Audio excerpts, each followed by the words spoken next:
ओम शांति। आज 24 सितंबर 2022 है और आज प्यारे बाबा के साकार रूप से चले हुए मधुर महावाक्यों को स्पष्ट करेंगी आदरणीय आशा दीदी। ओम शांति दीदी। ओम शांति। बाबा ने कहा, मीठे बच्चे, पहला निश्चय करो कि मैं आत्मा हूँ। प्रवृत्ति में रहते अपने को शिव बाबा का बच्चा और पोत्रा समझकर चलो, यही मेहनत है। तो इसे स्पष्ट करें कि प्रवृत्ति में रहते हुए शिव बाबा का बच्चा और पोत्रा कैसे समझें, इसको स्पष्ट करें। देखिए, एक तो बाबा ने सबसे पहली चीज़ कही कि निश्चय करना कि मैं आत्मा हूँ। निश्चय करना, आत्मा तो हूँ मैं, लेकिन आत्म अभिमानी स्थिति में रहना और आत्मिक नाते के रिश्तों में रहना। शिव बाबा हमारे पिता हैं और शिव बाबा हमारे दादा भी हैं एक हिसाब से, जो ब्रह्मा के पिता शिव बाबा। तो बाबा कहते हैं कि प्रवृत्ति में रहते हुए अपने आप को ये समझो कि मैं निराकारी आत्मा ज्योति बिंदु शिव बाबा का पोत्रा अर्थात ब्रह्मा के साकार रूप के जो गुण हैं, जो ब्रह्मा के गुण हैं, जो ब्रह्मा की शक्तियां हैं, जो ब्रह्मा के द्वारा दिया गया ज्ञान है, उसको प्रैक्टिकल में पालन करना, वह है पोत्रे का रूप निभाना। और शिव बाबा वर्षा देता है ब्रह्मा के द्वारा। हमारे दो प्रकार के वर्ष हैं, एक निराकारी रूप के और एक साकारी रूप के। निराकारी रूप के वर्षे में अनादि संस्कार है हमारे, और जो साकारी रूप है उसके में इस प्रकार के संस्कार है जो हमारे दैवी संस्कार है। तो इस प्रकार से हमको योग के लिए निराकारी और व्यवहार के लिए साकारी। प्रश्न है, तुम सब पुरुषार्थी बच्चे किस एक गुह्य राज को अच्छी तरह जानते हो? हम जानते हैं कि अभी तक 16 कला संपूर्ण कोई भी बना नहीं है। सब पुरुषार्थ कर रहे हैं। मैं संपूर्ण बन गया हूँ, ये कहने की ताकत किसी में भी नहीं हो सकती, क्योंकि अगर संपूर्ण बन जाए तो ये शरीर ही छूट जाए। शरीर छूटे तो सूक्ष्म वतन में बैठना पड़े। मूल वतन में तो कोई जा नहीं सकता, क्योंकि जब तक ब्राइड ग्रूम ना जाए तब तक ब्राइड्स कैसे जा सकेंगी। ये भी गुह्य राज है। नहीं, बाबा कहते हैं कि अभी आप आत्मा यहाँ पार्ट प्ले कर रहे हो इस सृष्टि पर, और मैं आता हूँ, तुम सब हो ब्राइड्स, मैं हूँ ब्राइड ग्रूम। वापस कोई भी आत्मा नहीं जा सकती है जब तक मैं ना आऊँ, तुमको रास्ता ना दिखाऊं। तो बाबा एक संबंध का वर्णन करते हैं ब्राइड ग्रूम और ब्राइड्स का। आत्मा सीताएं हैं, परमात्मा राम है, आत्मा सजनियाँ है, वो साजन है। तो इस प्रकार से बाबा कहते हैं कि वापस आप अपने घर जाएंगे, लेकिन कैसे? जब मैं लेके जाऊंगा तब। गीत है, मुखड़ा देख ले प्राणी, शिव भगवानुवाच। अब ये तो बच्चे समझ गए हैं कि इनका नाम शिव तो नहीं है, वो तो है निराकार शिव भगवानुवाच। बच्चे समझते हैं कि निराकार तो शिव बाबा को ही कहा जाता है और कोई मनुष्य मात्र के लिए नहीं कहेंगे। निराकार पतित पावन शिव बाबा ही ज्ञान का सागर है। वो स्तन द्वारा बैठ समझाते हैं, उसे ही परम पिता परमात्मा कहते हैं। पिता को और अपनी आत्मा को समझना है। फिर बाबा ने कहा कि बाप कहते हैं, मैं किसको बीमारी आदि से कोई ठीक करने थोड़े आता हूँ। ये जिस्मानी बीमारी आदि तो कर्म भोग है। तुम तो मुझे कहते ही हो पतित पावन, नॉलेजफुल ज्ञान का सागर आओ, हमको आकर पावन बनाओ, राजयोग भी सिखाओ। फिर बाबा ने कहा कि बाबा ने आत्मा पर भी समझाया है।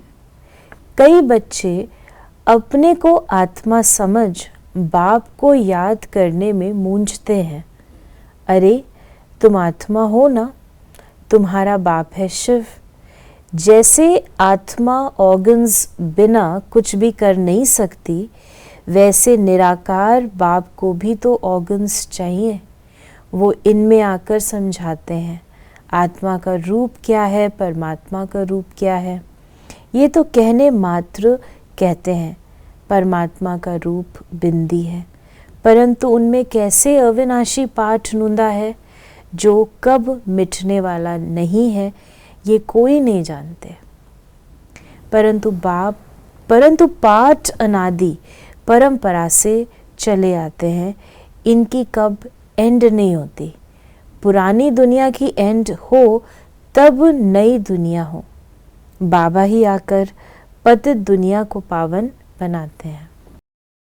बाबा का कार्य है पतित सृष्टि को पावन बनाना, लेकिन वो कब करता है ये इम्पोर्टेंट है।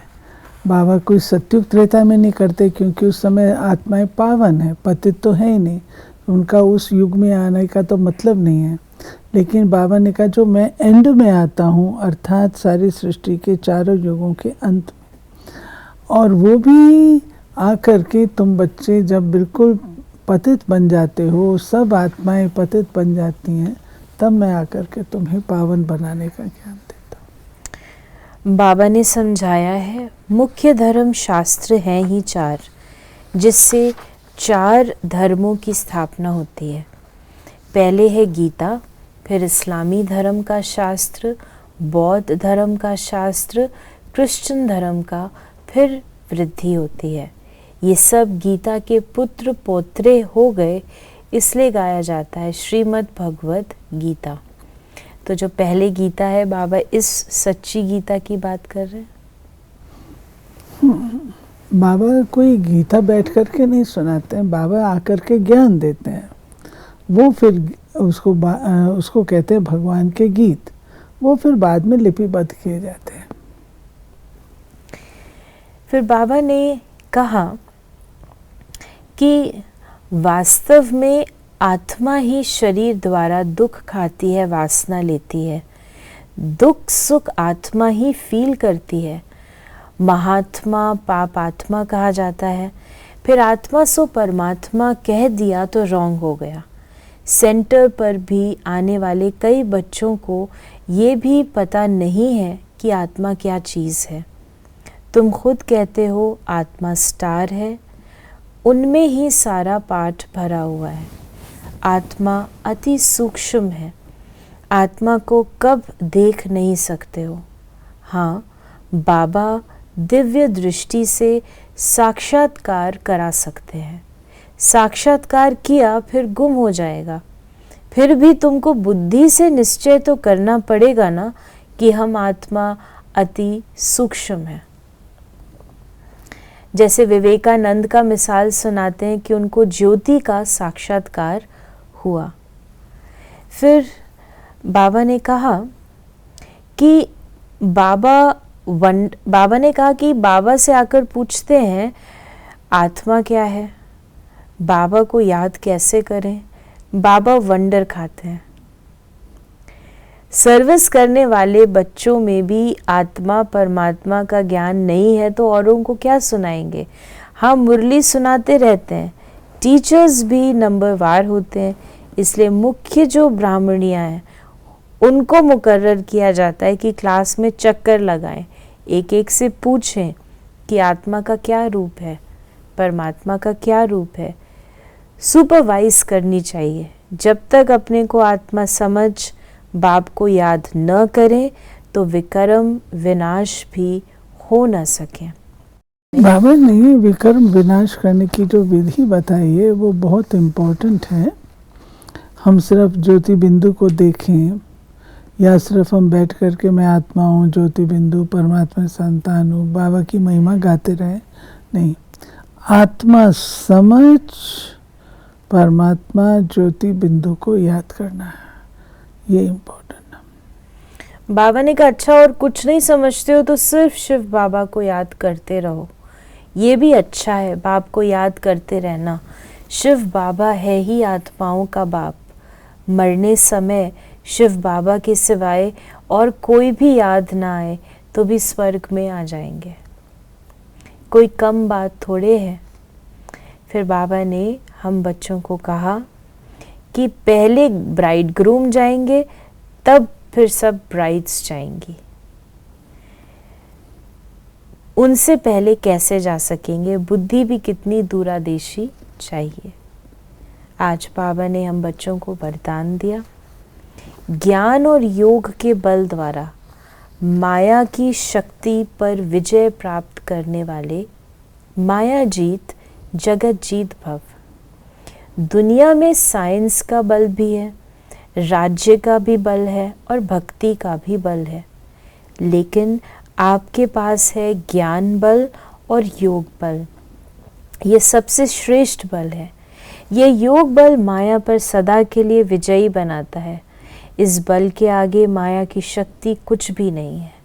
माया जीत आत्माएं कभी स्वप्न में भी हार नहीं खा सकती। उनके स्वप्न भी शक्तिशाली होंगे। तो सदा ये स्मृति रहे कि हम योग बल वाली आत्माएं सदा विजयी हैं और विजयी रहेंगे। और स्लोगन है, कर्म करते कर्म के बंधनों से मुक्त रहना ही फरिश्ता बनना है। ये बहुत इम्पोर्टेंट चीज़ है फरिश्ते के लिए। कर्म करो लेकिन कर्म के बंधन से मुक्त रहे। तो ये थे बाबा के आज के मधुर महावाक्यों का स्पष्टीकरण। यदि आपके मन में कोई भी सवाल है तो मैसेज या व्हाट्सएप मैसेज करें 8826599309 पर। ओम शांति।